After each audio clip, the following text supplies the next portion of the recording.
வணக்கம் and welcome to 1008 soil project. Kulim Mera estate Sri Mahamariamman தேவஸ்தானத்துக்காக 1008 கோவிலேருந்து ஒரு பிடி மண்ணை திரட்டிக்கிட்டு இருக்கோம். இன்னைக்கு அஃபிஷியலி தைப்பிங் எக்ஸ்பெடிஷன் தொடங்க போகிறோம். தைப்பிங்கில் 3 நாள் தங்கியிருந்து இங்கே இருக்கிற குறைஞ்சது ஒரு 50 ஆலயத்திலேருந்து ஒரு பிடி மண் எடுக்கணும்னு ஆசைப்பட்டிருந்தேன். முதல் ஆலயமாக 636வது ஆலயம் ஸ்ரீ சித்தி விநாயகர் ஆலயம் ஸ்டேஷன் ரோட் தைப்பிங்லேருந்து மண் எடுக்க வந்திருக்கேன். இந்த 3 நாளைக்கு உண்டான பயணத்தில் நம்ம கண்ணா அண்ணன் தான் முழுக்க முழுக்க உதவி செஞ்சுருந்தார்.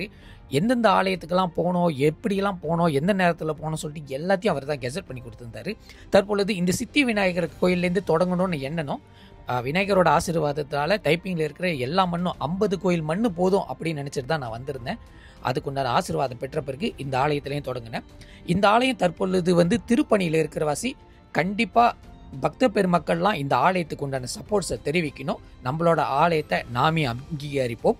ஸோ அடுத்த ஆலயமாக 637வது ஆலயம் கம்பங் பாரு சிம்பாங்கில் இருக்கின்ற ஸ்ரீ முன்னீஸ்வரர் ஜடாமுனின்னு சொல்கிற இந்த ஒரு ஆலயத்துக்கு வந்திருந்தேன். இந்த ஆலயத்தில் 2 ஆலயம் அமைஞ்சிருக்கு. ஒன்று படை வீட்டு அம்மன், இன்னொன்று முன்னீஸ்வரர். 2 ஆலயத்துலேருந்து தனித்தட்டி முறையில் தான் நான் மண் எடுக்கணும்னு சொல்லிட்டு நான் உத்தரவு கேட்டிருந்தேன். அவங்களும் கோவில்காரங்களும் இருந்தாங்க, அவங்களும் அனுமதி கொடுத்துருந்தாங்க. இந்த ஆலயம் மிக பழமையான ஒரு ஆலயம். இங்கே ஒரு ஆத்தாங்கரையாக திகழ்கிறாங்க சொல்லியிருந்தாங்க. இந்த ஆலயம் தற்பொழுது திருப்பணியில் இருக்கிறவாசி இந்த ஆலயத்துக்கு உண்டான நன்கொடையோ நிதியோ அல்லது உங்களால் முடிஞ்ச அளவுக்கு காணிக்கை இந்த அம்பாளுக்கு செலுத்தலாம். இந்த அம்பாள் பாருங்களேன், மிக விசேஷமாக தான் இருக்காங்க. பழமையான சிலைகள் பார்க்குறது ரொம்ப ரொம்ப கஷ்டம். சில கோயிலெலாம் சிலையை பூமிக்குள்ளே புதைச்சிடுறாங்க. சில ஆலயங்கள் மட்டும்தான் கோபுரத்தில் ஏற்றி பராமரிச்சுட்டு வராங்க. சில ஆலயங்கள் கோபுரத்துக்கு பின்னாடி வச்சிருப்பாங்க. இந்த ஆலயத்திலேருந்து முதல் மண் முன்னீஸ்வரர் பேரை சொல்லி எடுத்தேன். 2வது மண் இந்த ஆலயத்தில் பின்னாடி பார்த்தீங்கன்னா ஒரு நாகம்மனோட புத்து வளர்ந்து வந்துகிட்டு இருந்துச்சு. அந்த புத்தம் அதே நேரத்தில் அங்கே இருக்கிற அரச மரமும் ஒன்றிணைஞ்சு இருக்கிறது. இந்த மாதிரி ஆலயங்கள் பார்க்கறது ரொம்ப ரொம்ப கடினம்.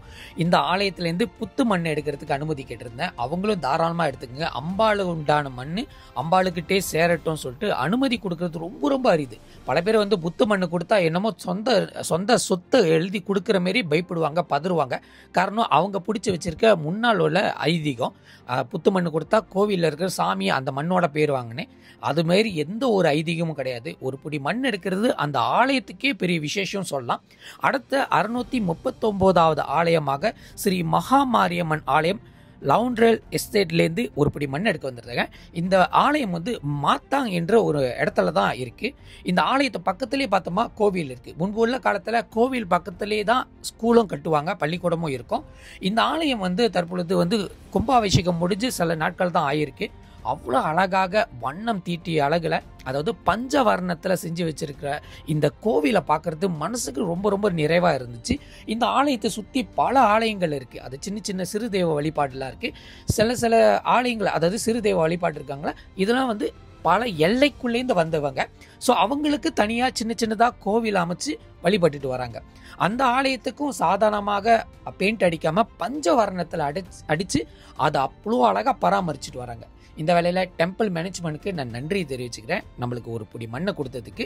இவங்களோட பழமையான ஸ்தல விருட்ச மரத்துலேருந்து ஒரு பிடி மண்ணை தான் கேட்டிருந்தேன். அவங்களும் தாராளமாக எடுத்துக்க சொல்லியிருந்தாங்க.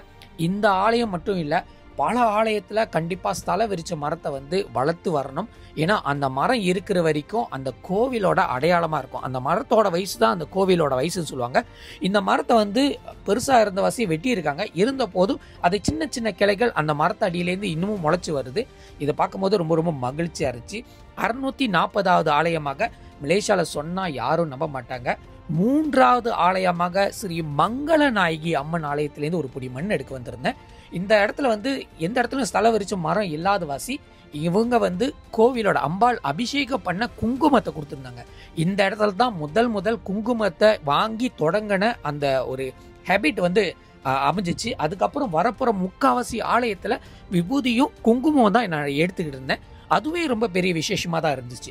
புக்கேத்துங்கா அதே நேரத்துல புக்கே மர்தாஜாம்ல இருக்கிற மங்கள நாயகியை விட இவங்க தான் மூத்தவங்கன்னு இந்த கோவில்காரங்க சொல்றாங்க.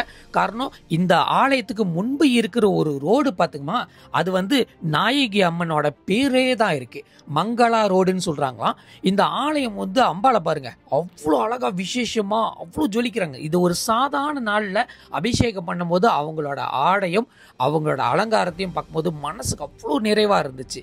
அது மட்டும் இல்ல, அவங்களோட முன்னால் உள்ள சிலையை பார்த்தீங்கன்னா பூமிக்குள்ள புதைக்கும் போது இந்த மாரி தலையை தூக்கி வச்சிருந்தாங்களாம். அவங்க எங்கேயும் போக மாட்டாங்க. அதுக்கு பார்க்குற அளவுக்கு ஒரு கண்ணாடி அழகா செஞ்சு வச்சிருக்காங்க. கோயில சன்னதிக்கு போகிறதுக்கு எனக்கு அனுமதி இல்லை, இருந்தாலும் அந்த சிலையை பார்க்கறதுக்கு ஃபோட்டோவில் பார்க்கறதுக்கு எனக்கு அனுமதி உண்டு. அதே ஆலயத்தில் பார்த்தோமா ஒரு கிணறு இருக்கு. அந்த கிணறை இன்னமும் அந்த காலத்துலேருந்து இப்போ வரைக்கும் ப்ரிசர்வ் பண்ணிட்டு வராங்க. அந்த தண்ணியை குடிக்கிறதுக்கு எனக்கு பாக்கியம் கிடைச்சிச்சு. இந்த தண்ணியில தான் ஆதியில தொடங்கி இப்ப வரைக்கும் இந்த அம்பாள் இந்த தண்ணியில தான் நீராடுவாங்களாம். இந்த தண்ணியில தான் அபிஷேகமே நடக்குமா. இந்த கேணியில இருக்கிற தண்ணி வத்தாம இருக்கிறதுக்காக மிக அழகாக ப்ரிசர்வ் பண்ணிட்டு வராங்க. இந்த வேலையில டெம்பிள் மேனேஜ்மெண்ட்டுக்கு நான் நன்றி தெரிவிச்சுக்கிறேன். விசேஷமான ஆலயங்களை தொடர்ச்சியாக நம்ம பார்த்துக்கிட்டு இருக்கோம். அடுத்தடுத்த எபிசோட்ல நான் உங்களை சந்திக்கிறேன். இந்த வேலையில இந்த பதிவுகளை ஷேர் பண்ண அனைத்து பெருமக்களுக்கும் நான் நன்றி தெரிவிச்சுக்கிறேன். See you soon. Bye.